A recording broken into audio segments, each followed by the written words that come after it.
அனைவருக்கும் வணக்கம். பன்னாரியம்மன் ஆஸ்ட்ரோ தளத்தின் வாயிலாக உங்களை தொடர்பு கொள்வதில் மகிழ்ச்சி.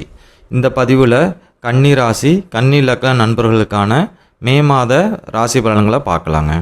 மே மாதம் ஒரு சிறப்பான மாதம்னே சொல்லாங்க. கன்னி ராசிக்காரர்களுக்கு கடந்த காலங்களை ஒப்பிடும்போது இந்த மாதம் கொஞ்சம் சிறப்பாகவே இருக்குங்க. நீண்ட நாட்களாக குழந்தை வரம் வேண்டி எதிர்பார்த்துட்டு இருந்தவங்களுக்கு ஒரு நல்ல செய்தி கிடைக்குங்க. உங்கள் குழந்தைகள் மூலம் பல வகையிலையும் உங்களுக்கு மகிழ்ச்சி கிடைக்குங்க. இவ்வளோ நாள் நீங்கள் புதுசாக ஏதாவது செய்யலான்னு ஒரு திட்டம் தீட்டிகிட்டே வந்திருப்பீங்க. அது இவ்வளோ நாளும் வெறும் திட்டமாகவே இருந்திருக்குங்க. அதுக்கு இப்போ செயல் வடிவம் கிடச்சி கொஞ்சம் கொஞ்சமாக நடக்க ஆரம்பிக்குங்க. கேது பகவான் கன்னி ராசியிலேயே இருக்கிறதுனால நீங்கள் எந்த முடிவும் எடுக்க முடியாத சூழ்நிலை இருந்திருக்குங்க. எதுலேயும் ஒரு விரக்தி மனப்பான்மை இருந்திருக்குங்க. மனக்குழப்பமும் அதை செய்யலாமா இதை செய்யலாமா என்ற மன உளைச்சலும் மன ஊசலாட்டம் இருந்திருக்குங்க. இந்த மாதத்துலேருந்து அதெல்லாம் கொஞ்சம் கொஞ்சமாக சரியாகுங்க. மன தெளிவும் எதையும் செய்யக்கூடிய ஆர்வமும் இந்த சமயத்தில் பிறக்குங்க. மே 10ஆம் தேதி வரைக்கும் ராசிநாதனான புதன் பகவான் மீன ராசியில் நீச்சமாக இருக்காருங்க. இந்த நாட்களில் நினச்சது ஒன்றும் நடக்கிறது ஒன்றா இருக்குங்க. அதனால் பெரிய முடிவுகள் எதையும் எடுக்காத இருக்கிறது ரொம்ப நல்லதுங்க. கொஞ்சம் குழப்பமாகவும் மன போராட்டமாகவும் இந்த காலங்களில் இருக்குங்க. அதுக்கப்புறம் மேசராசிக்கு இடம் பெயர்வாருங்க. அது 8வது ஸ்தானமாக வருதுங்க. இருந்தாலும் புதன் 8வது ஸ்தானத்தில் இருக்கிறது பெரிய கெடுதல் எதுவும் இல்லைங்க. சில நன்மைகளை நம்ம அனுபவிக்கலாங்க. கன்னிராசி கன்னி லக்ன நண்பர்களை பொறுத்த வரைக்கும் தொழிலையாகட்டும் வேலையிலையாகட்டும் வியாபாரத்தில் எல்லா இடத்துலையும் நிறைய போட்டிகளை பொறாமைகளை சந்திச்சுட்டு இருந்திருப்பீங்க. அதையும் கொஞ்சம் கஷ்டத்தோடு நீங்கள் அதை சமாளித்து வந்திருப்பீங்க.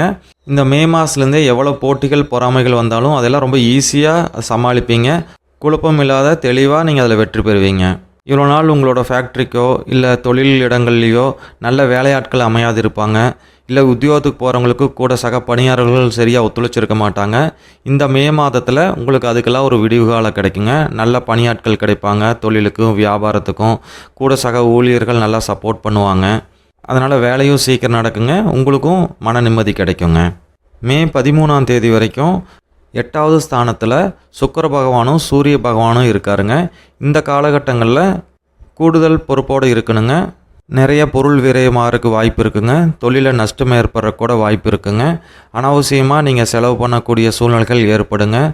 ஷேர் மார்க்கெட்டில் இன்வெஸ்ட் பண்ணிட்டு இருக்கவங்க ரொம்ப கேர்ஃபுல்லாக இருக்கணுங்க. இந்த காலகட்டங்களில் நிறைய லாஸ் ஆகிற கூட வாய்ப்பு இருக்குங்க.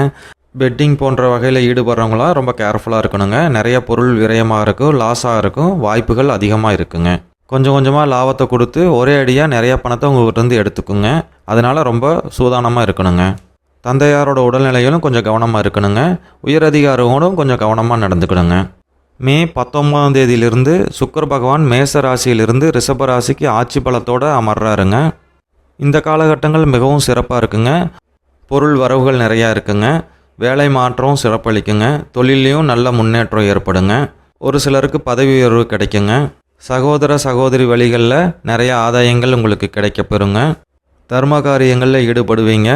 கோயில் திருப்பணிக்காக பணம் செலவு பண்ணுறது, அன்னதானம் போடுறது, ஏதோ ஒரு நேர்த்திக்கடன் வச்சுருந்தீங்கன்னா அதையெல்லாம் இப்போ முடிக்கிறது, திருக்காணிக்கை செலுத்துறது, இது போன்ற செயல்கள் எல்லாம் இந்த மாதத்தில் ஈடுபடுவீங்க. 7வது ஸ்தானத்தில் செவ்வாய் பகவானோட ராகு பகவானும் சஞ்சரிக்கிறாருங்க. அதனால் கணவன் மனைவிக்குள்ளேயே நிறைய கருத்து வேறுபாடுகள் வர்றதுக்கான வாய்ப்புகள் அதிகமாகவே இருக்குங்க. இதுக்கு முதல்ல இல்லையான்னு கேட்டிங்கன்னா முதல்ல இருந்திருக்குங்க. முதல்ல ராகு பகவான் மட்டும் இருந்தாருங்க. இப்போ செவ்வாய் பகவானும் சேர்ந்து இருக்காருங்க. அதனால் கொஞ்சம் கோபங்கள் சண்டைகள்லாம் கடுமையாகவே வருங்க. இதுக்கு முதல்ல நீங்களும் ரொம்ப சண்டை போட்டு பிரிவினையை ஏற்படுத்தியிருப்பீங்க. இந்த காலகட்டங்களில் இந்த மே மாதத்துலேருந்து நீங்கள் ரொம்ப புத்திசாலித்தனமாக சூதானமாக இருந்து சண்டைகளை தவிர்த்துருவீங்க. என்ன தான் எதிர்பாலினத்தவர், அதாவது ஆணாக இருந்தால் மனைவி, பெண்ணாக இருந்தால் கணவன் சண்டை போட்டாலும் நீங்கள் ரொம்ப புத்திசாலித்தனமாக அதை பெரிய பிரச்சனை வராத தவிர்த்துருவீங்க. என்ன தான் கணவன் மனைவிக்குள்ள பிரச்சனைகள் இருந்தாலும் அதை நாசுக்காக கையாளுற திறமை இந்த மாதத்துலேருந்து உங்களுக்கு கிடைக்குங்க. கூட்டு தொழில் இருந்தவங்க நிறையா சிரமங்களை கடந்த காலங்களில் சந்திச்சுட்டு இருந்திருப்பீங்க. இந்த மாதத்துலேருந்து அதெல்லாம் கொஞ்சம் கொஞ்சமாக சரியாயிருங்க. ராகு பகவான் 7வது ஸ்தானத்தில் சஞ்சரிக்கிறனால அந்நியர்கள் மீது, அந்நிய பாஷை பேசுகிறவங்க மீது உங்களுக்கு ஈடுபாடு வருங்க. அவங்களால ஒரு சிலருக்கு நல்ல ஆதாயங்கள் கூட கிடைக்கலாங்க. என்னதான் இருந்தாலும் கொஞ்சம் கேர்ஃபுல்லாக இருக்கணுங்க. கூடவே செவ்வாய் பகவான் இருக்கிறதுனால நீங்கள் ஏமாற்றப்பட வேண்டிய சூழ்நிலை கூட ஏற்படுங்க.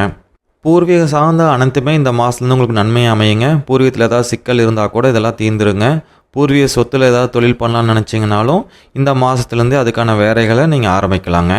மொத்தத்தில் கன்னிராசி கன்னி லக்ன நண்பர்களை பொறுத்த வரைக்கும் இந்த மே மாதத்தில் பண விஷயத்தில் ரொம்ப கேர்ஃபுல்லாக இருக்கணுங்க. நீங்கள் தப்பான முடிவுகள் எடுத்து பணம் விரயமாகறதுக்கான வாய்ப்புகள் இருக்குங்க.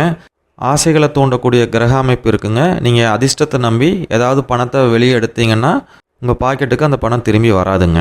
மற்றபடி எந்த பிரச்சனையும் கையாளக்கூடிய திறமை, தன்னம்பிக்கை எல்லாமே இந்த மாதத்துலேருந்து உங்களுக்கு கிடைக்குங்க. பண வரவும் அதிகரிக்குங்க.